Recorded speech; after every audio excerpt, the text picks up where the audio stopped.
A graça, a paz e a misericórdia. Vamos dar prosseguimento ao nosso estudo do livro de Atos. Vamos abrir junto as nossas Bíblias no livro de Atos, capítulo 16. A porção de hoje são os versículos do 11 até o versículo 18, até finalizarmos o versículo 18. Atos, capítulo 16, versículos de 11 a 18. Vamos ler juntos, irmãos? Tendo, pois, navegado de Troade, seguimos em direitura a Samotrácia. No dia seguinte, a Neápolis, e dali a Filipos, cidade da Macedônia, primeira do distrito e colônia. Nesta cidade, permanecemos alguns dias. No sábado, saímos da cidade para junto do rio, onde nos pareceu ter um lugar de oração. E assentando-nos, falamos às mulheres que para ali tinham concorrido. Certa mulher, chamada Lídia, da cidade de Tiatira, vendedora de púrpura, temente a Deus, nos escutava. O Senhor lhe abriu o coração para atender às coisas que Paulo dizia. Depois de ser batizada, ela e toda a sua casa nos rogou, dizendo: se julgais que eu sou fiel ao Senhor, entrai em minha casa e ali ficai. E nos constrangeu a isso. Aconteceu que, indo nós para o lugar de oração, nos saiu ao encontro uma jovem possessa de espírito adivinhador, a qual, adivinhando, dava grande lucro aos seus senhores. Seguindo a Paulo e a nós, clamava, dizendo: estes homens são servos do Deus Altíssimo, e vos anunciam o caminho da salvação. Isto se repetia por muitos dias. Então Paulo, já indignado, voltando-se, disse ao Espírito: em nome de Jesus Cristo, eu te mando, retira-te dela. E ele na mesma hora saiu. Vamos ter mais um tempo de oração. Amém. Amado Pai Celestial, Senhor, muito obrigado, Senhor, pela tua santa palavra. Amém. Nos curvamos nesse momento diante da tua palavra, Senhor. Pedimos ao Senhor que fale conosco através das sagradas escrituras. Senhor, que o Senhor possa abrir uma lupa, Senhor, em cada versículo, possamos analisar cada palavra, Senhor, e extrair aquilo que o Senhor tem para nós. Fala individualmente a cada coração, Senhor. Aquilo que o Senhor deseja, Senhor. Ó, que seja a tua palavra, Senhor. Só o Senhor seja visto, mas nada seja visto, nem ninguém, Senhor. Senhor, em humildade te pedimos espírito de sabedoria, espírito de revelação. Senhor, que essa primeira igreja da Europa, Senhor, possa trazer lições espirituais para nós, como assembleia, também como indivíduos, como famílias. Pedimos a tua bênção sobre a tua palavra, Senhor. Toma posse dela, Senhor, ela é tua, Senhor. É tua responsabilidade, Senhor. Nós nos sujeitamos, Senhor, em nome de Jesus. Então, contextualizando, primeiramente, aqui nós estamos no início da segunda viagem missionária de Paulo, e já foi visto na ministração anterior da palavra que foi formada uma equipe.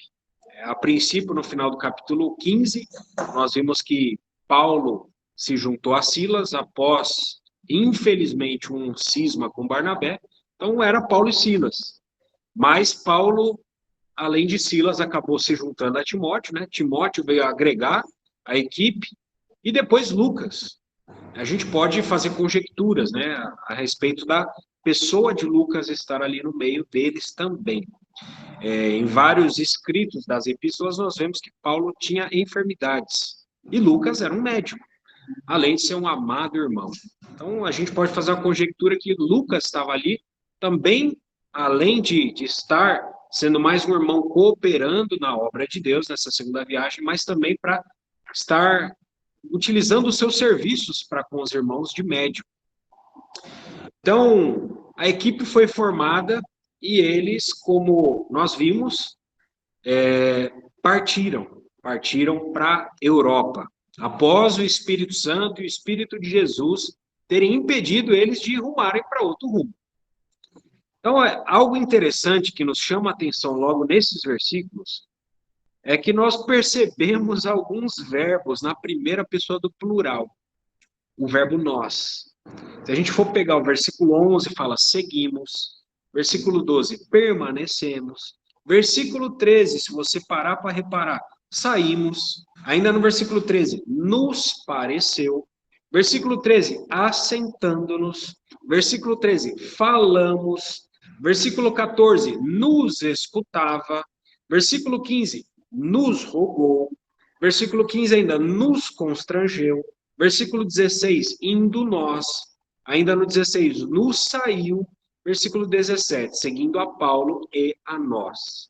Esse mais explícito, né? Por que tanto esse verbo na primeira pessoa do plural? Porque, como nós sabemos, o Lucas é o escritor do livro de Atos. E Lucas, ele se juntou à viagem. Então, aqui ele passa a narrar como estando ele, de fato, presente. Diferente de outros textos, onde ele citava o acontecimento, que possivelmente foi narrado para ele não se colocava como presente, porque de fato ele não estava presente. Aqui Lucas estava como um participante de tudo que aconteceu.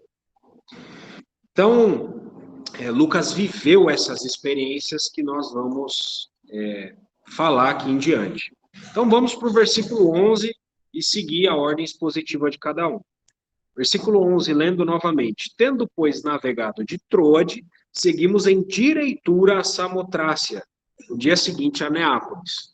Esse versículo 11, ele vai relatar que os irmãos viajaram de navio, partindo de Troade. Troade era uma região portuária, era uma região que ficava no noroeste de um lugar, na época era chamado de Anatólia, atualmente fica na Turquia, tá?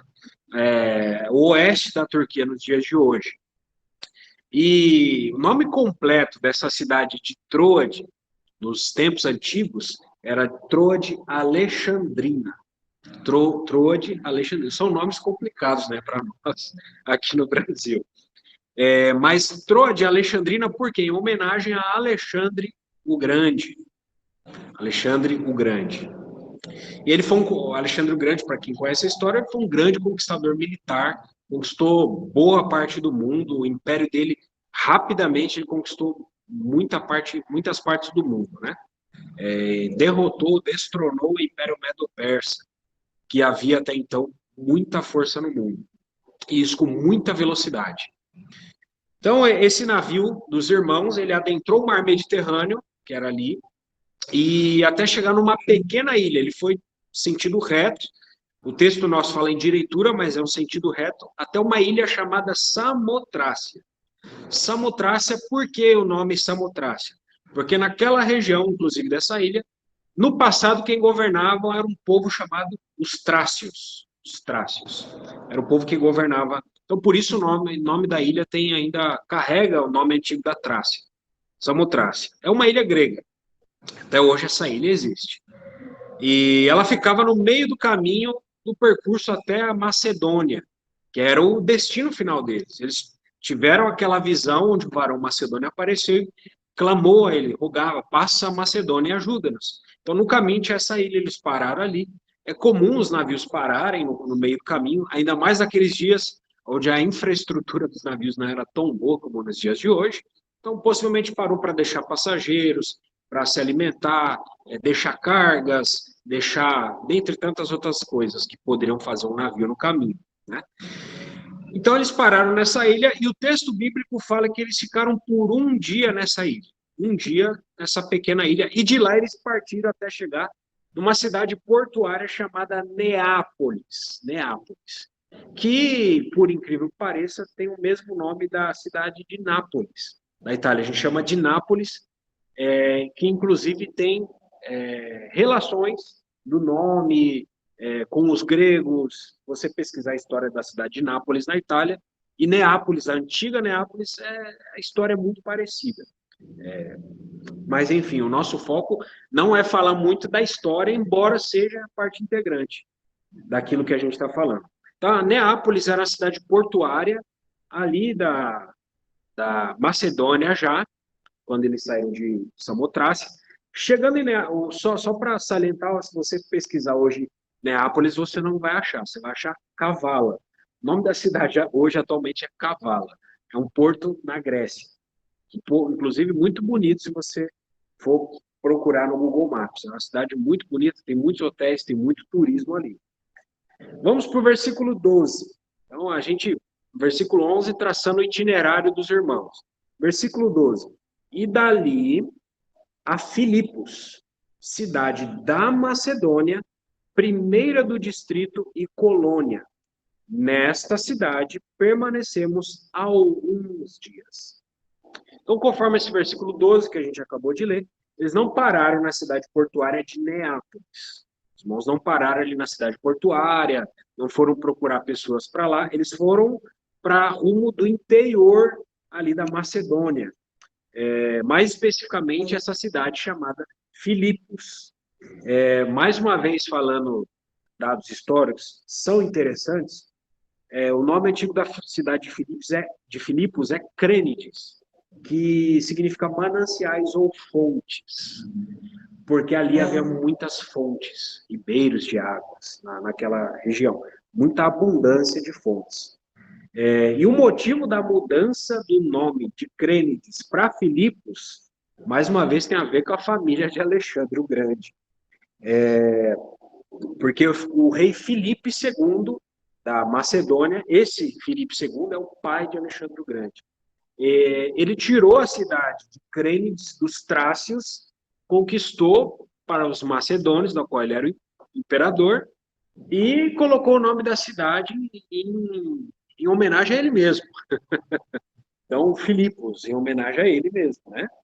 Então, a região ali da Grécia, da Macedônia, ela estava permeada com a família de Alexandre o Grande. Se você pegar Tessalônica, que nós vamos ver mais para frente, era homenagem à meia-irmã de Alexandre o Grande. Então, a família dele, um conquistador, né? Um conquistador militar. Mas nós vemos aqui, nós vamos ver que a verdadeira conquista que se dá é nos corações. A verdadeira conquista é o evangelho que consegue. O evangelho é como aquele cavaleiro branco, né? Que saiu vencendo e para vencer. Então, o evangelho, onde ele chega, ele conquista. Conquista os corações. E ainda que a pessoa morra, né, o evangelho já conquistou aquele coração. Então, a pessoa vai ter vida eterna, né? Porque a vida eterna que o Senhor nos deu, ela não se perde. A vida eterna, a nossa salvação, ela não se perde. O Senhor disse, de modo algum lança aqueles que o Pai me tem dado, de modo algum lançarei fora. Então, a nossa salvação, ela não se perde. Então, a cidade de Filipos era uma cidade muito importante no mundo antigo. Nós vemos a direção que o Espírito Santo fez, levando aqueles irmãos até a cidade de Filipos, que era uma cidade muito importante. Não era uma cidade aleatória, era uma cidade importante dentro dos planos de Deus. Porque era uma cidade que era a porta de entrada da Europa para com a Ásia. Naquele mundo antigo, havia a confluência de dois continentes, a Europa de um lado e a Ásia do outro. Era um estreito ali, se você for reparar, e havia uma cadeia de montanhas na cidade de Filipos que separava a Europa da Ásia. Então foi muito sábio da parte do Espírito Santo levar os irmãos para lá. Só um detalhe interessante, o trajeto de Neápolis até Filipos é um trajeto que levava até em torno de 4 horas a pé. Isso porque nós temos enfatizado bastante, né? E vale a pena enfatizar nos nossos dias, onde somos tão acostumados com o conforto, lembrar do preço que esses irmãos pagavam pelo Evangelho. 4 horas a pé, de Neápolis até Filipos. Em torno de 16 quilômetros, mais ou menos. É como se nós fôssemos daqui do hotel até a cidade de Vinhedo, praticamente, a pé. Então, os irmãos pagavam um preço sério pelo evangelho, eles não mediam esforços naquilo que se dizia a respeito à pregação do evangelho. Então, assim, essa cidade de Filipos tem tudo a ver com a epístola aos Filipenses, onde uma igreja foi criada, isso posteriormente nós vamos ver. Então, nós estamos vendo aqui o embrião, a raiz, o começo da igreja dos irmãos filipenses. Tudo começou aqui, com essa viagem, os irmãos saindo de Troade, parando em Samotrácia, indo para Neápolis, e de Neápolis a Filipos. Então, o texto bíblico, se nós formos olhar para o versículo 12, ele vai fazer uma descrição sobre a cidade de Filipos, dizendo que ela era a primeira cidade do distrito onde eles se encontravam na Macedônia. E também era uma colônia. Uma colônia. O texto bíblico fala, mas colônia, o texto não explica muito bem, né? Mas colônia de quem? Estava implícito para quem escutava na época. Era uma colônia romana. O que eram as colônias romanas naqueles dias? Eram cidades que eram como miniaturas de Roma. Eram como se fosse uma mini Roma ali. Então, o Império Romano sabia que aquela cidade era importante por conta do entroncamento de dois continentes e estabeleceu em Filipos uma colônia romana. Então, muitos veteranos de guerra de Roma, pessoas importantes, iam morar nessas miniaturas de Roma, que Filipos era uma delas. Então, a língua ali era a língua romana, que era falada na cidade de Filipos. Os direitos dos cidadãos eram direitos romanos. Era uma cidade muito importante para o Império Romano. Então, por isso que ela era chamada colônia romana. E por ser uma colônia romana, inclusive a arquitetura romana era abundante na cidade de Filipos. Tem sítios arqueológicos hoje, se você for pesquisar. Tem turismo ali até os dias de hoje naquela região. Então, o versículo 12 ainda conclui falando que os irmãos permaneceram alguns dias por ali. Só que o texto bíblico ele não especifica quantos dias os irmãos permaneceram ali. O termo alguns é um termo genérico, né? Ele pode significar alguns, ele não dá ideia de muitos, mas ele dá ideia de alguns. No mínimo, alguns dias eles passaram ali. Então, versículo 13, para a gente prosseguir. No sábado, saímos da cidade para junto do rio, onde nos pareceu haver um lugar de oração. E assentando-nos, falamos às mulheres que para ali tinham concorrido. Esse versículo 13, ele vai descrever um dia específico. Ele começa falando de um dia específico da semana. Ele não é terça, não é sexta, não é segunda, tampouco domingo, que os irmãos saíram. Foi no sábado, um dia específico que os irmãos saíram. E o dia de sábado, como nós sabemos, é um dia muito importante para o povo judeu, porque eles guardavam o sábado. Não havia nenhuma outra nação no mundo que guardava o sábado, a não ser o povo de Israel, os judeus. Os povos gentios não guardavam o sábado.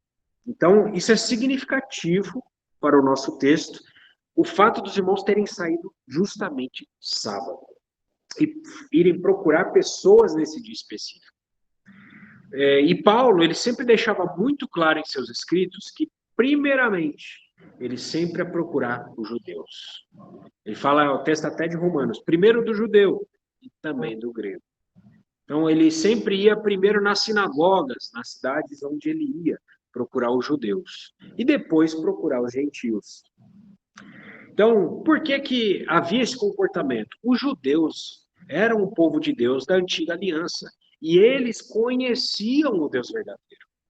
Os judeus, se tinha, dentre todas as nações que existiam, os judeus eram quem conheciam o Deus verdadeiro, através da revelação das Sagradas Escrituras no Antigo Testamento.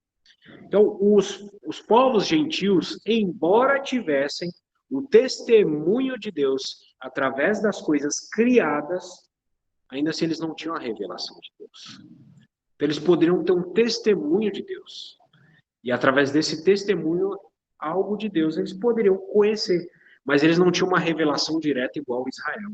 Então, era muito mais fácil você procurar os judeus, porque eles já estavam acostumados com a revelação do Antigo Testamento, e falando do Antigo Testamento, Eles conseguiam conferir as escrituras. Puxa, ele está falando disso. Então era muito mais fácil trazer pessoas ao Senhor, primeiramente através dos judeus. Os povos gentios, infelizmente, eles se perdiam na sua adoração. Adoravam as coisas criadas, adoravam os astros celestes, adoravam imagens de escultura, adoravam a natureza, adoravam o sol, as estrelas, a lua, e tantos deuses que eram fabricados entre os povos gentios, nós fomos procurar. E nós sabemos que por trás de muitas dessas imagens de esculturas que os povos gentios adoravam, se escondiam demônios. Baal, Astarote, dentre tantos outros deuses, Moloque, tantos que são relatados nas escrituras do Antigo Testamento. Então, falar para os judeus era muito mais fácil. Então, Paulo ia primeiro para os judeus. Então, esse foi o motivo deles saírem no sábado para procurar pessoas ali naquela região. Então, o versículo 13 ainda ele vai descrever um outro detalhe interessante, se você for reparar. Ele descreve, além do dia específico, um lugar específico para onde eles foram, que é para junto do rio. Junto do rio. Paulo e os irmãos ali, eles já sabiam, que não havia sinagoga naquela cidade. Então, primeiro eles iam procurar sinagogas. Eles sabiam que não tinha sinagoga naquela cidade. Dentro dos costumes judaicos, você precisa, no mínimo, de 10 famílias, 10 chefes de famílias, para você estabelecer uma sinagoga na cidade. Se você não tem 10 famílias, com chefes de famílias, não se estabelecia uma sinagoga na cidade onde os judeus estavam. Cabe salientar que sinagoga é um costume judaico, não é um costume cristão. Então, os judeus, onde havia 10 famílias, eles estabeleciam sinagogas. Onde não havia 10 famílias, qual era o costume judaico? O costume judaico era se reunir para orar na beira dos rios. Por que beira dos rios? Porque o povo judeu, eles são chamados de os hebreus. Os hebreus significam aqueles que cruzam rios. Então, ao se reunir para orar na beira dos rios, eles se lembravam de Jerusalém, se lembravam da terra de Israel e se lembravam de que um dia todos, conforme a palavra do Senhor no Antigo Testamento, um dia todos eles se voltariam a congregar em Jerusalém.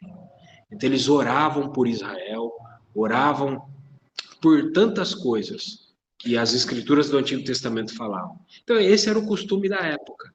E Paulo, Silas, Timóteo, Lucas não se olvidavam, não se esqueciam desse costume. Então por isso que eles foram para um dia específico e para um lugar específico, que era a beira do rio. Concorda comigo uma nota, vale salientar, da versão King James de 1611, eu queria ler para os irmãos aqui.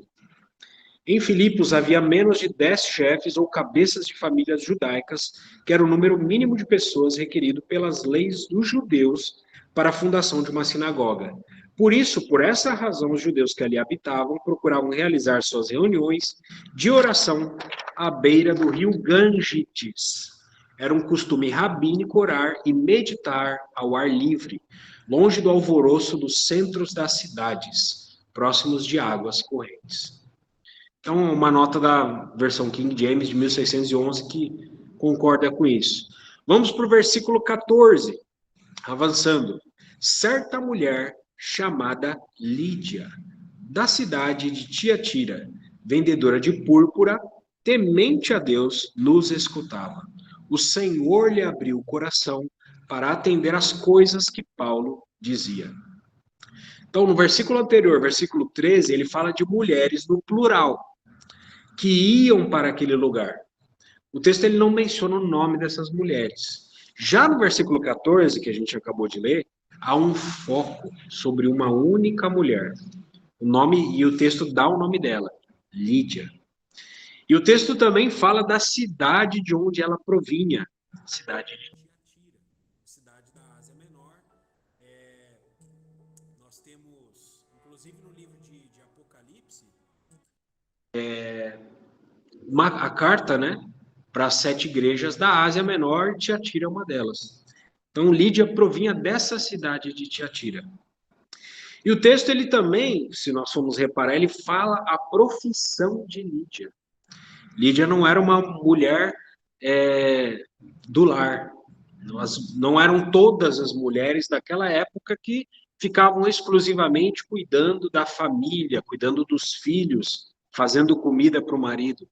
Não era esse o costume total. Lídia, por exemplo, aqui é uma exceção.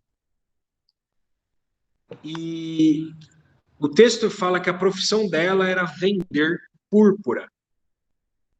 Um dado interessante para o nosso estudo é de que a cidade de Tiatira, da onde Lídia provinha, era uma cidade famosa durante esse período aqui que nós estamos vendo, por suas oficinas de tecelagem e tintura.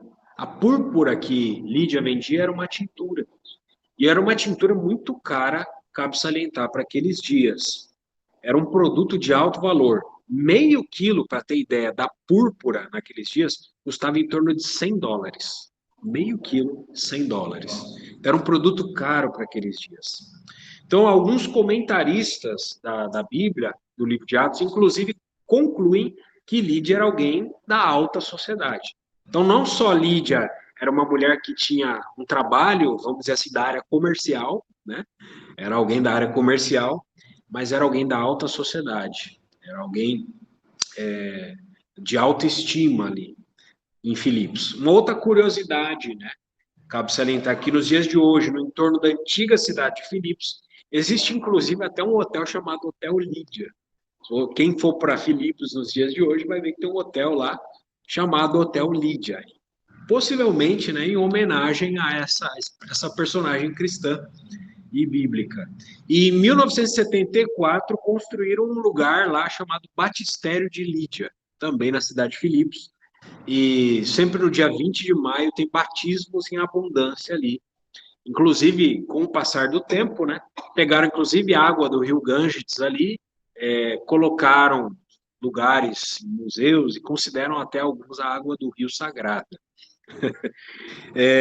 E ainda existe esse local de oração junto ao rio até os dias de hoje. Mas voltando ao texto bíblico, versículo 14, também é mencionado sobre Lídia que ela era alguém temente a Deus. Cabe repetir mais uma vez, o termo temente a Deus já foi usado para outros personagens aqui no livro de Atos.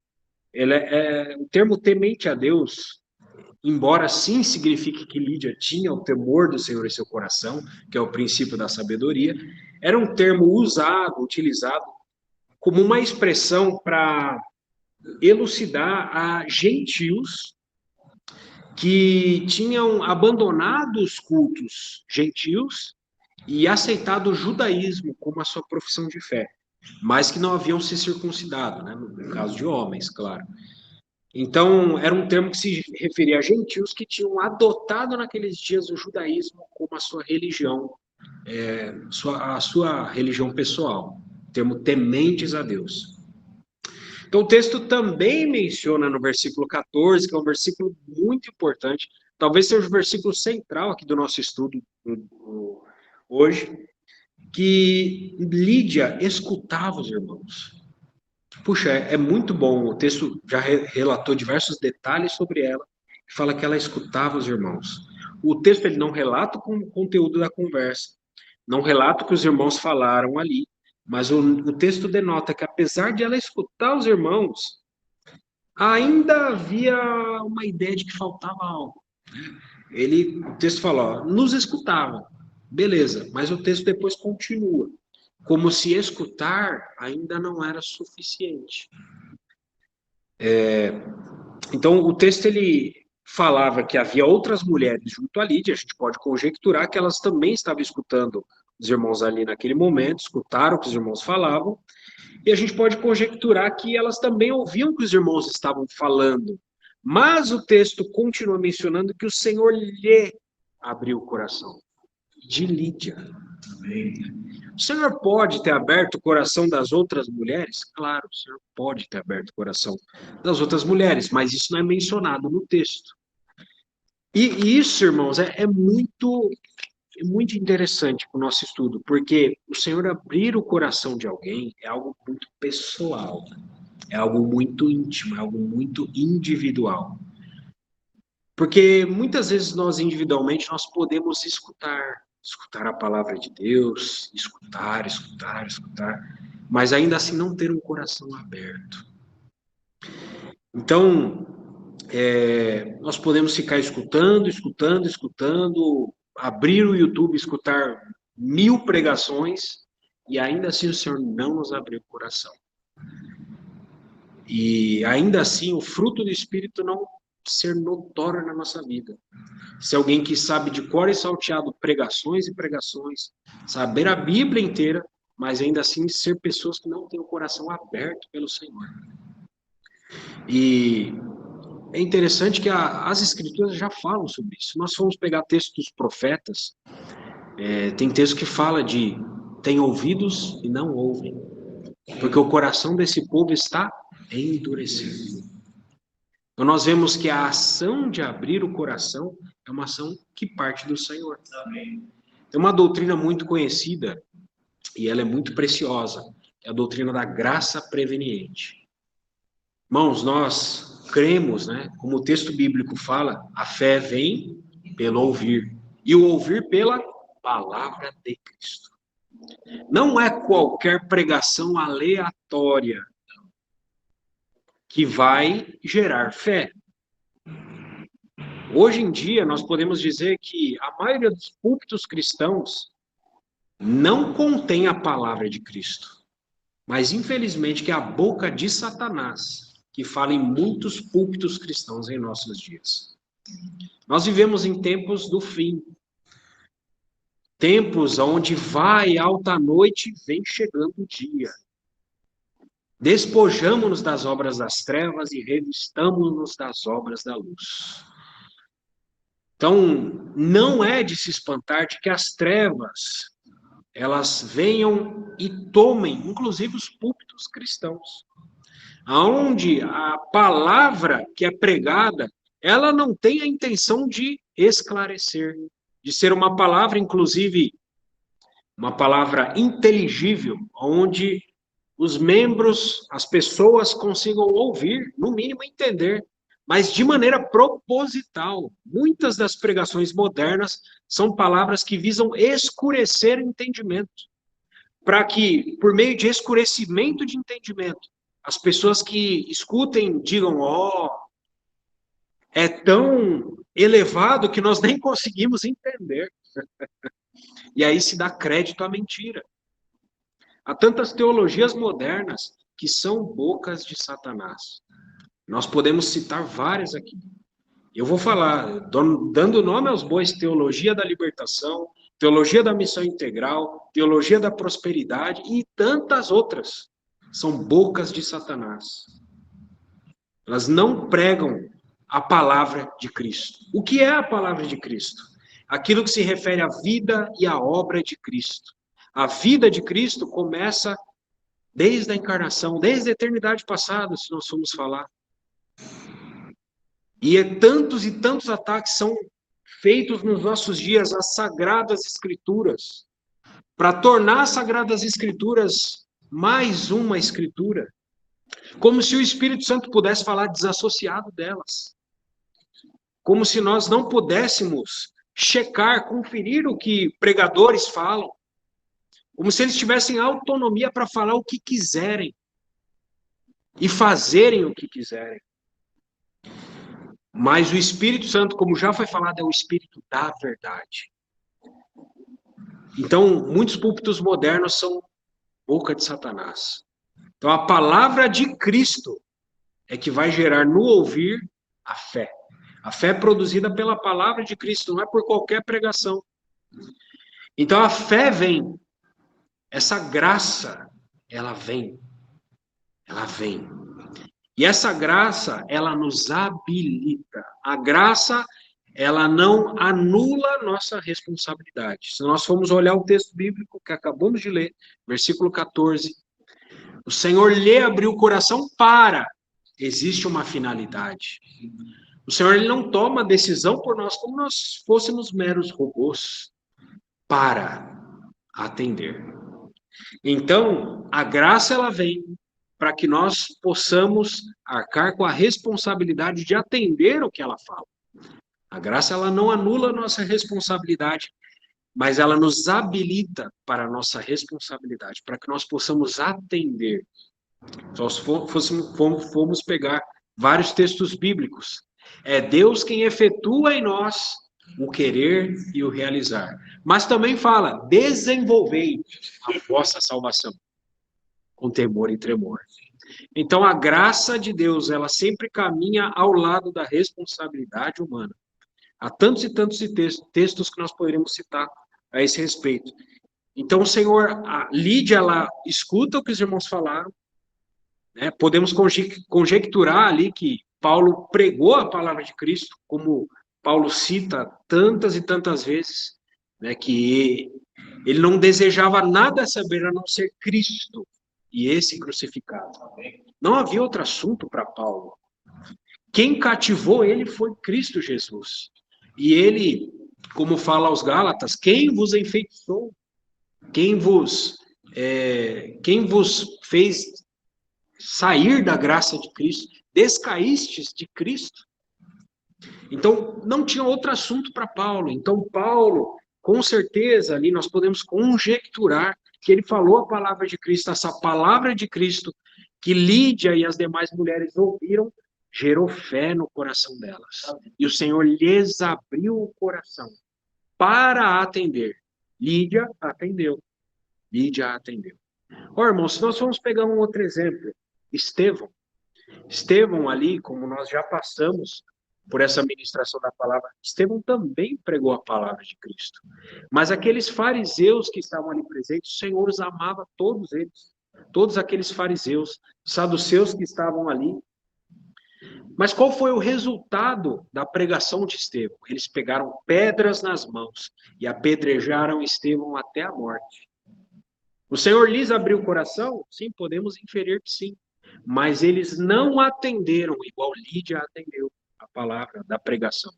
Então, por isso que Hebreus fala, a Epístola aos Hebreus é muito importante, porque você pode não atender, a palavra que lhes foi dita não lhes aproveitou, pois não foi misturada com fé.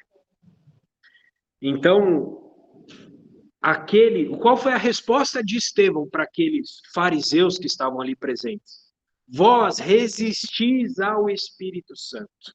Então, o Espírito Santo estava ali presente, falando através de Estevão, mas aqueles fariseus resistiram ao Espírito Santo e pegaram pedras para apedrejar Estevão e assassinaram Estevão.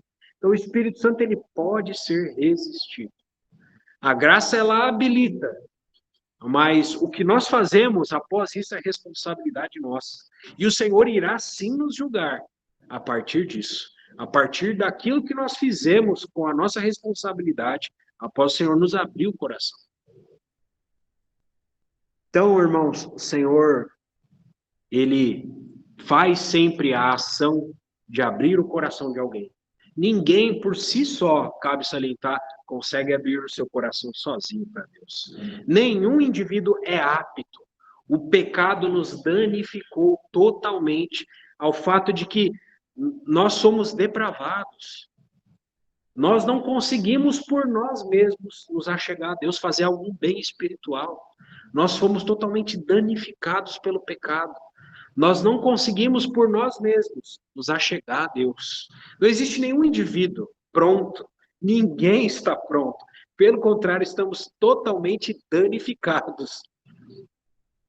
Estamos totalmente incapazes de nos achegar a Deus. Nenhum ser humano pode se achegar a Deus. O Senhor falou a Moisés, ninguém pode ver a minha face e viver. Ninguém pode se achegar a Deus. Então Moisés também clamou ao Senhor, Senhor, mostra-nos o caminho. Ô irmãos, esse caminho ficou oculto por tanto tempo, a face de Deus ficou escondida por tanto tempo, até que o nosso Senhor falou em João 14, Tomé falou, Senhor, mostra-nos o caminho. Para onde vai, Senhor? Eu não sei qual é o caminho.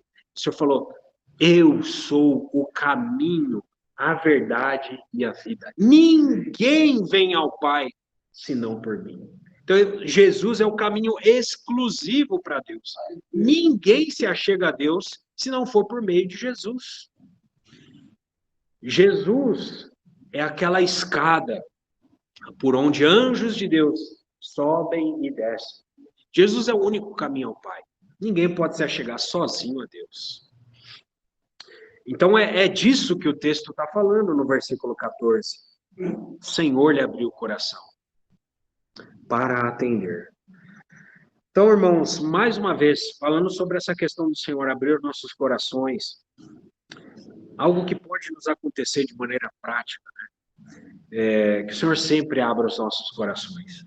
Porque com o peso dos dias, e os nossos dias são muito pesados, as cargas que nos vêm nesses dias do fim são muito pesadas. Como nós temos visto no nosso grupo, há tantos motivos de oração para orar por tantos irmãos, tantas enfermidades, tantas angústias, tantas situações que irmãos entre nós vivem, que os dias são pesados. E irmãos, além do peso dos dias, a palavra de Deus fala do pecado que tenazmente nos assedia. Nós temos a carne que milita contra o espírito. Nós temos as acusações constantes de Satanás diante do nosso Deus, que são constantes. Elas não param. E tudo isso, somado, faz com que a consequência natural dos nossos dias é que o nosso coração vá se endurecendo. A consequência natural é que, de maneira discreta, sem que nós, de maneira imperceptível, por mais que nós não escutemos, os nossos corações vão ficando cada vez mais duros e mais duros. Por isso que é uma oração muito simples, mas que a gente sempre tem que fazer. Irmãos, as nossas orações são muito valiosas. E elas crescem de valor quanto mais os dias passam. Porque as orações, elas movem as mãos de Deus. Uma oração muito simples. Senhor, mantenha meu coração aberto. Senhor, não permita que o meu coração se endureça. Senhor, não permita que o meu coração se torne uma terra rochosa, né, como na parábola do semeador, uma terra cheia de espinhos, onde a tua palavra não frutifique. Um solo que seja como a beira do caminho, onde há trânsito incessante e a semente não frutifique. A parábola do semeador, Mateus 13, o Senhor fala tudo isso. Então, o nosso coração é algo muito valioso para Deus. E se nós não atentarmos individualmente, o nosso coração pode discretamente, de maneira imperceptível, se endurecer. E aí, nós vamos escutar, e não vamos ouvir nada. Então, as nossas orações têm muito valor diante de Deus. O salmista falava, né? Guardo no coração as tuas palavras, para contra ti não pecar. Então, o texto do versículo 14, ele conclui dizendo que o Senhor abriu o coração de Lídia com o objetivo de atender às coisas que Paulo dizia. Mas também o texto não descreve quais são essas coisas que Paulo dizia. Versículo 15. Depois de ser batizada, ela e toda a sua casa nos rogou, dizendo: se julgais que eu sou fiel ao Senhor, entrai em minha casa e aí ficai. E nos constrangeu a isso. Esse versículo 15 ele vai dar um salto, né, do encontro inicial de Paulo com Lídia para o batismo de Lídia, que é mencionado, mas ele também é detalhado, não fala como foi, como aconteceu. E também existe um salto para mencionar que toda a casa de Lídia foi batizada. Aleluia por isso, louvado seja o Senhor. Mas foi então que, após os batismos de Lídia e da casa de Lídia, que ela rogou aos irmãos para ficar na casa dela e ficar por lá. É interessante notar que o rogo dela, o rogo de Lídia, foi um rogo humilde. Ela colocou a fidelidade dela ao Senhor, submetida à aprovação e ao julgamento dos irmãos. Ô, irmãos, que irmão humilde. Que irmã que não era arrogante, não tinha a pretensão de demonstrar aos irmãos alguma coisa, de querer ensinar aos irmãos alguma coisa, mas ela colocou a fidelidade dela ao Senhor submetida à aprovação dos irmãos. Oh, quantos fazem isso hoje em dia? Então, o versículo 15, ele termina dizendo que os irmãos eles foram constrangidos a ficar na casa de Lídia. E, mais uma vez, nós vemos presente esse sentimento na igreja primitiva, de ter por perto a companhia dos irmãos. Nós vemos isso no capítulo 15, e em outros capítulos anteriores. Os irmãos, eles valorizavam a companhia dos irmãos. Os irmãos eram caríssimos, queridos. E Lídia, os irmãos eram tão queridos para ela que ela queria hospedá-los na sua casa e querer que eles ficassem ali. Ela queria estabelecer vínculos com esses amados irmãos. O texto bíblico ainda fala, né? Não negligencieis a hospitalidade, pois alguns, sem saber, hospedaram anjos. Vamos para o versículo 16. Aconteceu que, indo nós para o lugar de oração, nos saiu ao encontro uma jovem possessa, de espírito adivinhador, a qual, adivinhando, dava grande lucro aos seus senhores. No versículo 16, aqui a gente vai tratar de outro assunto. Mas, finalizando os versículos anteriores, nós vemos que a igreja em Filipos começou com uma mulher e mulheres. Fala de mulheres e uma mulher, mostrando que o Senhor dá muito valor às irmãs, e às irmãs que principalmente são irmãs de oração. E a igreja começou ali na casa de uma irmã. Ó, irmãs, quanto valor as irmãs têm diante do Senhor. Muitas vezes as irmãs, principalmente nos dias modernos, podem olhar para a igreja cristã e olhar como uma instituição do passado, retrógrada, que não se modernizou, né? Mas as irmãs têm muito valor para o Senhor. As irmãs têm muito valor. E isso é mostrado de maneira explícita aqui nesses versículos. E o versículo 16, ele vai ainda falar a respeito de mulheres, né? Só que aí, a gente viu que Lídia era alguém da alta sociedade, podemos dizer aqui, a gente vai tratar com outro extremo aqui, nesses outros versículos. 16, 17 e 18. Versículo 16, nós vemos que, dentre os elementos anteriores, tá? Mais uma vez para contextualizar, esses últimos 3 versículos, não foi especificada a quantidade de dias que os irmãos ficaram ali, apenas que foram alguns dias que eles ficaram em Filipos. E nesses dias estava o dia de sábado, que foi onde os irmãos conheceram, falaram com Lídia, com as mulheres que estavam ali. Também dentro do contexto desses dias, não sabemos se foi no mesmo dia de sábado ou em outro dia, Lídia, sua casa foi batizada, e que após o batismo de Lídia, ela rogou os irmãos que ficassem em sua casa. Beleza, até então, ok. Agora o versículo 16 vai dizer que dentro do contexto desses dias, que os irmãos ficaram em Filipos, os irmãos estavam indo, podemos dizer, novamente para esse lugar de oração à beira do rio. E em dado momento do caminho, alguém os encontrou. Não foi Lídia dessa vez, nem aquelas outras mulheres. A pessoa que os encontrou dessa vez foi uma jovem, o texto fala que ela era uma jovem. Outros textos dizem que ela era uma moça escrava. E o final do versículo concorda sim com essa afirmação, que era uma moça escrava, uma jovem escrava. Mas a grande ênfase desse texto é de que essa jovem ela não era livre. E eu não estou falando da escravidão a seus capatazes, a seus senhores, mas é que ela era uma jovem escrava, não dos capatazes, mas escrava de Satanás. Ela era uma jovem possessa, alguém possuída. E, em certo sentido, isso é o que os demônios têm de melhor para afrontar o nosso Deus, possuir um ser humano. Porque todo e qualquer ser humano foi criado à imagem e semelhança de Deus. Então, quando Satanás possui algum ser humano, é como se eles estivessem mandando um recado para Deus. Olha, aquele representantezinho seu, que você criou, eu consigo ter domínio sobre ele. Eu consigo possuí-lo por completo, de maneira que ele se torna o meu escravo.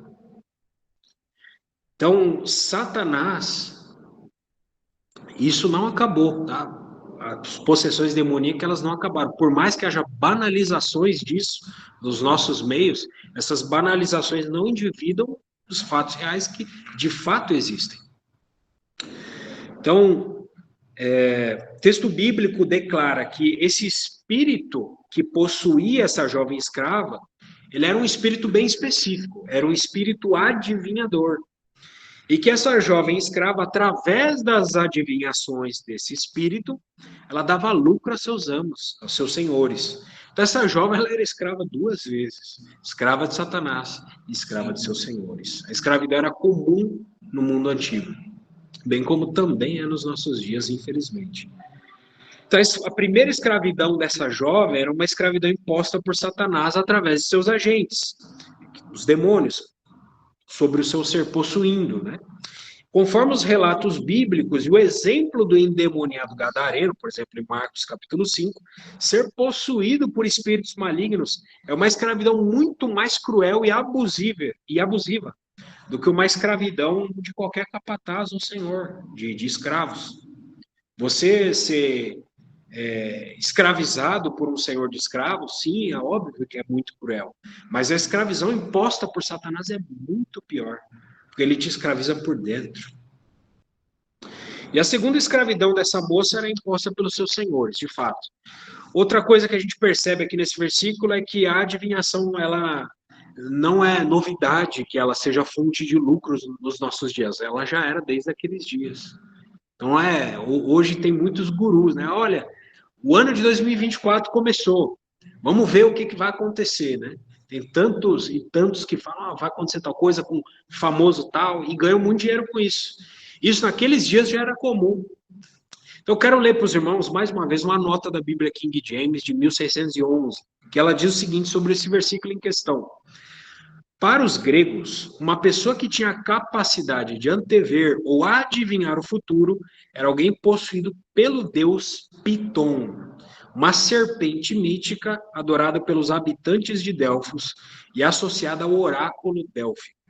No entanto, Paulo simplesmente o tratou como um espírito demoníaco e o expulsou. A expressão pitonisa significa sacerdotisa do deus Apolo, ou apenas necromante, alguém que mexe com os mortos. Uma característica dessas pessoas era falar sem mover os lábios, normalmente como se a voz lhe saísse do estômago. Por isso eram também chamados de ventrílocos, ventriloquismo. A expressão sacerdotisa do deus Apolo se deve ao pensamento que Apolo, deus Apolo antigo, encarnava nessa cobra e inspirava as pitonisas, suas devotas, dando-lhes a clarividência. Então, olha como que os irmãos estavam lidando ali naqueles dias. Então, irmãos, o poder de Satanás, ele sempre vai se opor ao evangelho. Nós já tivemos problemas de doutrina em Atos 15, de doutrina, problemas de doutrinas secundárias, de questões secundárias, que os irmãos tiveram que tratar, problemas pessoais, que já foram lidados na igreja, e agora, irmãos, nós estamos vendo problemas, mais uma vez, de oposição das entidades satânicas, as entidades das trevas. Versículo 17. O que essa moça escrava fazia? Seguindo a Paulo e a nós, clamava, dizendo: estes homens são servos do Deus Altíssimo e vos anunciam o caminho da salvação. Então, aquela jovem escrava possessa não apenas encontrou os irmãos do caminho, mas os seguia, no sentido de importunar eles. Alguém te seguindo, você está querendo andar em paz, tem alguém atrás de você te seguindo. E ela era desagradável. E esse texto ele destaca Paulo como se ele fosse uma espécie de alvo principal dessa jovem escrava, ou melhor dizendo, do espírito maligno. Então, o texto também menciona que ela clamava. Clamar não era apenas falar, ela não falava aquilo ali, clamava, no sentido de gritar, falar algo em voz alta, para constranger, para oprimir Paulo e os irmãos ali. Imagina alguém te seguindo por onde você vai, gritando em voz alta, falando sobre você. Era constrangedora a situação. E o texto do versículo 17, ele fala o conteúdo dos clamores dela, que de certa forma era uma adivinhação. Estes homens são servos do Deus Altíssimo e vos anunciam o caminho da salvação. O demônio sabia que eles eram servos, primeiro, de quem eles serviam, o Deus Altíssimo, quem era o Deus que eles serviam, e o que eles anunciavam, que era o caminho da salvação. O demônio descobriu tudo isso e anunciava tudo isso. Era verdade o que o demônio falou? Sim, era verdade, mas são palavras de um demônio possuindo uma jovem escrava. Não são palavras espontâneas de uma jovem livre. Por mais que essas palavras estejam corretas, moralmente aqui está tudo errado. É um demônio falando uma verdade. Então Deus, ele não precisa e não precisará do testemunho dos demônios. A intenção do demônio ao falar tais palavras, ainda que corretas, não é levar mais pessoas à salvação, igual Paulo e os irmãos, mas é simplesmente demonstrar o seu poder adivinhador, se gabar, eu sei o que vocês estão fazendo aqui, com relação aos irmãos. Era expor os irmãos, oprimir, intimidar os irmãos. E geralmente é isso que os demônios fazem quando eles estão possuindo alguém, às vezes até falam pecados de pessoas. Ah, você aí que está querendo me expulsar, você estava fazendo tal coisa. Muitas vezes os demônios fazem isso para intimidar. Em versículo 18, isso se repetia por muitos dias. Então Paulo, já indignado, voltando-se, disse ao Espírito: em nome de Jesus Cristo eu te mando, retira-te dela. E ele na mesma hora saiu. Paulo não ficou olhando para as intimidações demoníacas, Paulo não ficou olhando para si mesmo, para sua condição, se ele era bom, se o coração dele era limpo. Paulo simplesmente tirou o foco do que ela estava dizendo. Olha, tanto faz, demônio, se o que você está falando é verdade. Em nome de Jesus Cristo, é no nome dele aqui que eu estou, sou representante dele. Sou representante de Jesus Cristo, estou em nome dele, eu não estou no meu nome aqui. Em nome de Jesus Cristo, eu te mando, retira-te dela. Ela é um ser humano criado à imagem e semelhança de Deus. O que você está fazendo nela? Isso me ofende. É um ser humano criado à imagem e semelhança de Deus. Sai dela. E o texto bíblico fala que ele, o demônio, na mesma hora saiu. Os demônios se submetem ao nome de Jesus. Eles não se submetem ao nosso nome. Nós não somos bons, não somos bons. Talvez nós sejamos chacotas para os demônios. Mas eles se submetem ao nome de Jesus Cristo. Porque eles sabem o poder que há em Jesus Cristo. E o foco, muitas vezes, dos demônios é colocar as coisas sobre nós. Não é assim que a acusação demoníaca funciona? Colocar o foco sobre quem? Sobre Jesus? Não, sobre nós. Olha, você fez tal coisa, eu lembro disso. Mas qual foi o foco de Paulo? Jesus Cristo. Isso ensina um princípio da vida cristã como um todo. Os nossos olhos têm que estar firmemente no autor e consumador da nossa fé, Jesus. Inclusive numa hora tão intimidadora como essa, onde nós somos confrontados.